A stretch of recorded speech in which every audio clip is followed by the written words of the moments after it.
Bonjour à tous, donc je fais cette vidéo, c'est la première vidéo donc du nouveau chapitre de géographie et du premier chapitre dans le cadre de la classe inversée. Donc ce chapitre qui s'intitule l'enjeu énergétique.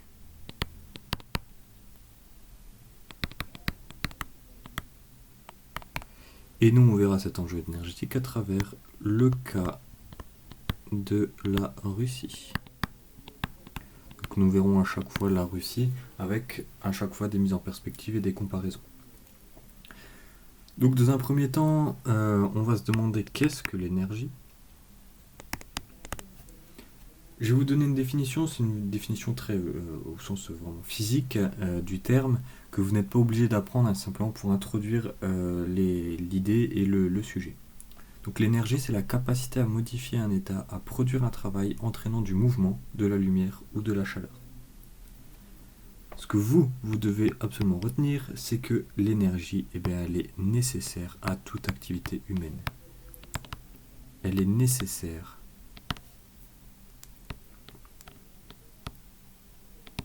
à toute activité humaine.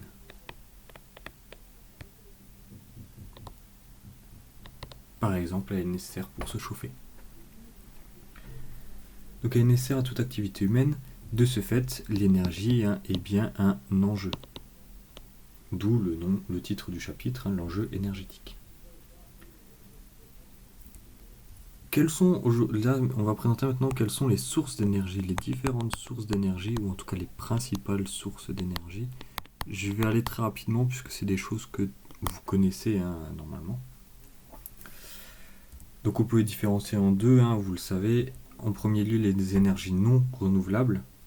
Pour une définition, elles sont les sources d'énergie qui ne se renouvellent pas assez rapidement pour être considérées comme inépuisables.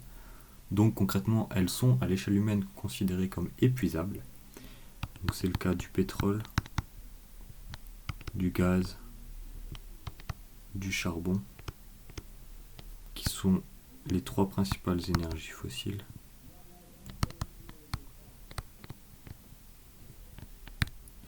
Et on peut également rajouter dans ces énergies non renouvelables l'énergie nucléaire. À l'inverse, donc à côté, nous avons les énergies renouvelables. Donc ce sont les sources d'énergie qui se renouvellent assez rapidement pour être considérées comme inépuisables. Donc ces sources d'énergie sont considérées à l'échelle humaine comme étant inépuisables.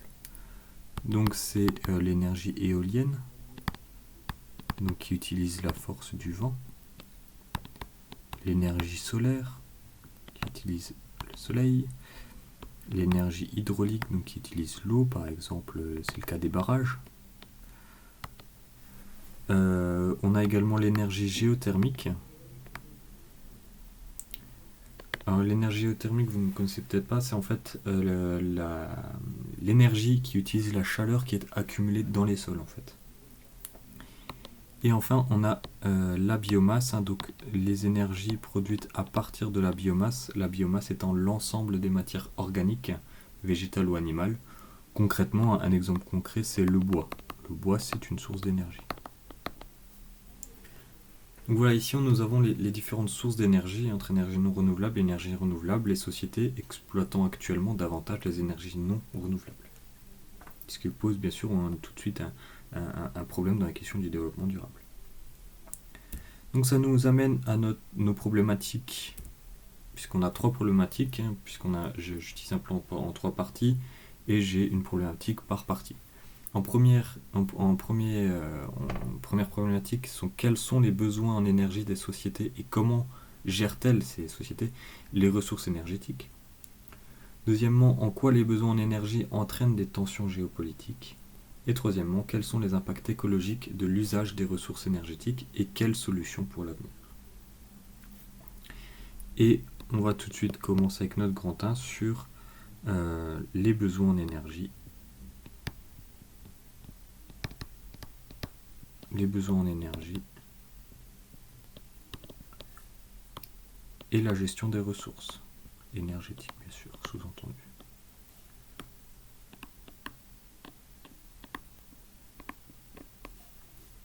On va rajouter quand même énergétique. Donc les besoins en énergie et la gestion des ressources énergétiques. Pour ce Quentin, je vous montre une très courte vidéo qui va vous montrer le lien entre les énergies et le développement des sociétés. La ligne de chemin de fer reliant Liverpool à Manchester, conçue par George Stephenson, est inaugurée en 1830. Elle marque le coup d'envoi d'une révolution qui va bientôt gagner le monde entier. En une vingtaine d'années, tout s'accélère. Le chemin de fer permet désormais une circulation plus rapide des produits, des personnes et des idées. Pour la première fois dans l'histoire, un moyen de transport offre au plus grand nombre la possibilité de voyager loin de sa ville ou de son village. Bref, le chemin de fer est un élément crucial de la révolution industrielle. Donc ce très court extrait nous montre bien l'importance des énergies dans le développement des sociétés. Les sociétés ont besoin des énergies pour se développer. Ici, en l'occurrence, c'est grâce à la machine à vapeur, il y a eu la construction du chemin de fer, le développement du chemin de fer, qui a permis de connecter différentes parties du territoire anglais, ici en l'occurrence, et donc de transporter plus rapidement les marchandises, les personnes, de permettre à plus de personnes de voyager sur des longues distances, etc. Et comme le dit la personne à la fin, les révolutions industrielles se sont fondées sur l'exploitation des ressources énergétiques. Que ce soit la première, la deuxième, ou aujourd'hui certains parlent encore de troisième révolution industrielle, elles se sont basées sur l'utilisation des ressources énergétiques. Que ce soit le bois, le charbon, le pétrole, le gaz, aujourd'hui le nucléaire.